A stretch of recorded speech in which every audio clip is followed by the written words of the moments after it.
জামাত ইসলামের মতো দল তারা যখন ক্ষমতার জন্য ভারতের পা চাটা শুরু করেছে, সেই দেশের কোনো রাজনৈতিক দলের কাছে আর কোনো কিছু চাওয়ার মতো নাই। যে ব্যক্তি আজকে বসে আছেন আমাদের সামনে, এনামুল, তার কোলে যে বাচ্চা, এই বাচ্চাটি হচ্ছে সেই আলামিন ভাইয়ের সন্তান। সে জানে না তার বাবা কিভাবে মারা গিয়েছেন, কেন মারা হয়েছে, কিছু জানে না। নবজাতক শিশুকে রেখে তার বাবা মারা গিয়েছেন।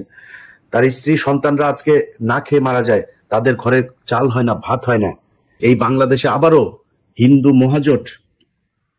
মহাজোট কিভাবে তারা গ্রুপ তৈরি করে লাভ কুরুক্ষেত্র, মুসলমানদের হাত থেকে হিন্দু মেয়েদের রক্ষা করুন, হিন্দু মহাজোট, হিন্দু যুব জোট, এই জোটগুলো মিলে তারপরে তাদের ফেসবুকে আমাদের ছেলেরা সেখানে গিয়ে ঢুকে তারপরে তাদের ওই কনভারসেশন দেখেছে তারা কি কি কথা বলে।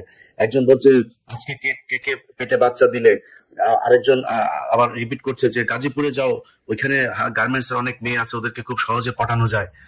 অথচ সেই হিন্দু মহাজোটের নেতা এই গোবিন্দ প্রামাণিক আজকে জামাতের পক্ষে কথা বলে, জামাতের সঙ্গে বসে কথা বলে।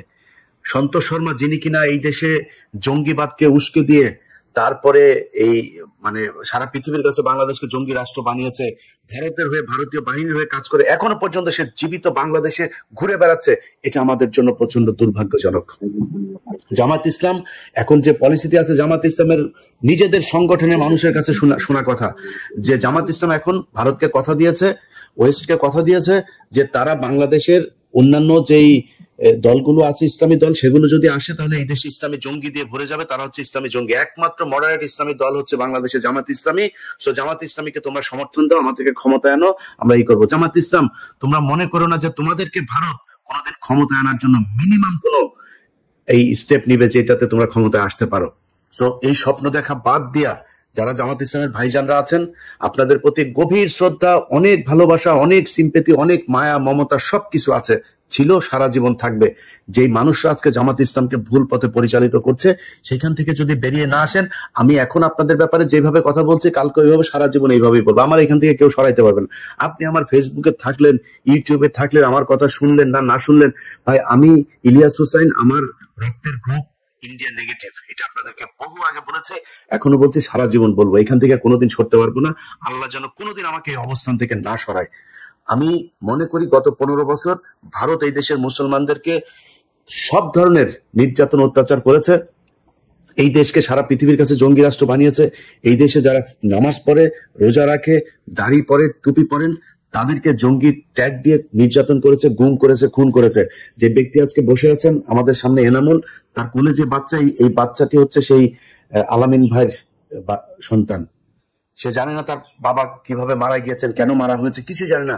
নবজাতক শিশুকে রেখে তার বাবা মারা গিয়েছেন। তার স্ত্রী সন্তানরা আজকে না খেয়ে মারা যায়, তাদের ঘরে চাল হয় না, ভাত হয় না।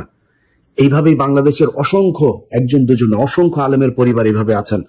সেই ব্যক্তিদেরকে, যারা এর জন্য দায়ী, তাদেরকে নিয়ে যারা তারেক রহমান, শফিকুর রহমান, যেই হোক, যারাই রাজনীতি করুক, তাদেরকে আমি অন্তত আমার জায়গা থেকে ভাই আমি মনে করি, আমাকে আপনি পছন্দ করেন না করেন, আমারে আপনি ভালোবাসেন না বাসেন, আমার ভিডিও দেখেন না দেখেন, কোনো যায় না আসে না ভাই।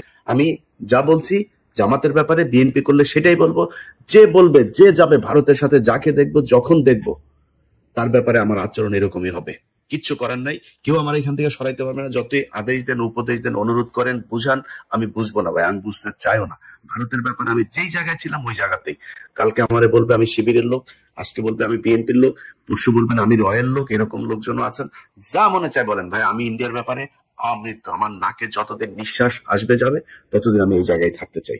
গুম কমিশনে তাদের বিরুদ্ধে, আন্তর্জাতিক অপরাধ ট্রাইব্যুনালে তাদের এই সন্তোষ শর্মার বিরুদ্ধে পাই নেমে অভিযোগ দায়ের করা হয়েছে, এবং আশা করি আরো যারা আছেন তারাও তার ব্যাপারে আইনি পদক্ষেপগুলো নেবেন।